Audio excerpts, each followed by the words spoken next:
এই যে এখানে প্রায় 1 কাপ মসুরের ডাল, এখানে পুরো 1 কাপ মুগ ডাল, এইখানে এই যে 2 কাপ চাল দিব,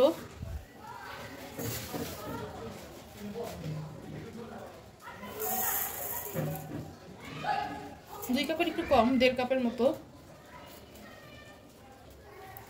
এইবার এইটাকে আমি পানি দিয়ে ধুয়ে পানি ছড়তে দিব। ধুয়ে পানি ছড়তে না দিলে আসলে এটা একটু কম পরিষ্কার মনে হবে, এই জন্য ধুয়ে পানি ছড়তে দিব আগে। এই যে এটাকে এরকম করে স্ট্রেনারে পানি ছড়াতে দিলাম। এবার আমি এখানে প্রায় 1 পোয়ার মতো বাদাম ভেজে নিচ্ছি, কাঁচা বাদাম।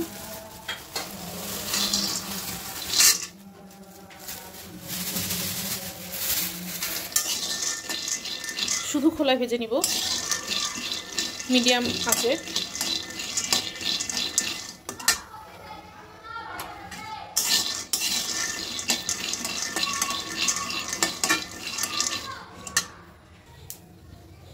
এই দেখেন প্রায় সবগুলো বাদাম কিন্তু এরকম ফেটে গেছে এবং কালার চেঞ্জ হয়ে গেছে, তার মানে এটা প্রায় ভাজা শেষ। আর একটু সময় ভেজে আমি এটাকে নামিয়ে নিব। এইবার আমি দেখুন ওই ভিজিয়ে রাখা বা ধুয়ে রাখা চালগুলোকে অর্ধেকটা দিয়ে দিব, চাল এবং ডালগুলোকে অর্ধেকটা দিয়ে দিব শুধু খোলায়।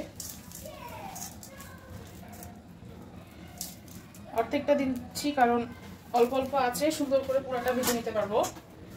একবারে বেশি দিয়ে দিলে ভাজতে অসুবিধা হতে পারে। আর এর মধ্যে আমি একটু লবণ দিচ্ছি, লবণ দিয়ে ভিজাতে পারলে ভালো হতো, তো এখন দিয়ে দিলেও সমস্যা নেই। অল্প পরিমাণে লবণ দিয়ে দিলাম।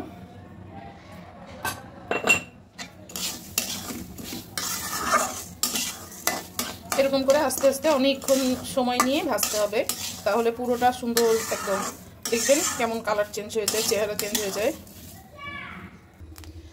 এই দেখেন পুরোটার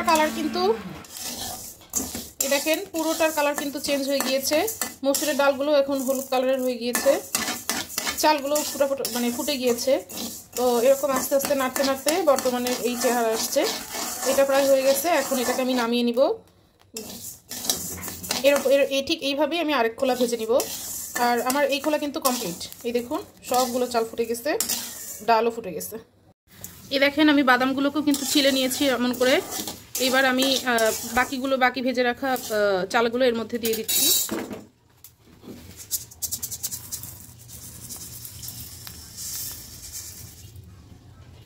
এই তো এটাকে এখন ভালো করে মিক্সড করলেই খাওয়া যাবে।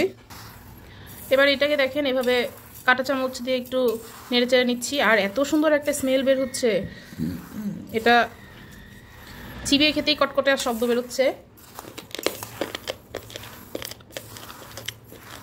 অবসর সময় খাওয়ার জন্য কিন্তু খুব মজার একটা খাবার।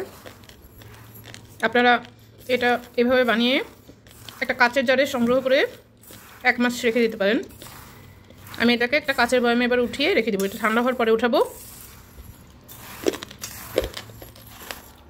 এই যে এই বয়ামে ভরে নিয়েছি এটা, এই চাল ডাল ভাজা বাদাম ভাজা এভাবেই আমি প্রিজার্ভ করে রেখে দিব, বেশ কিছুদিন থাকবে। তো থ্যাংক ইউ।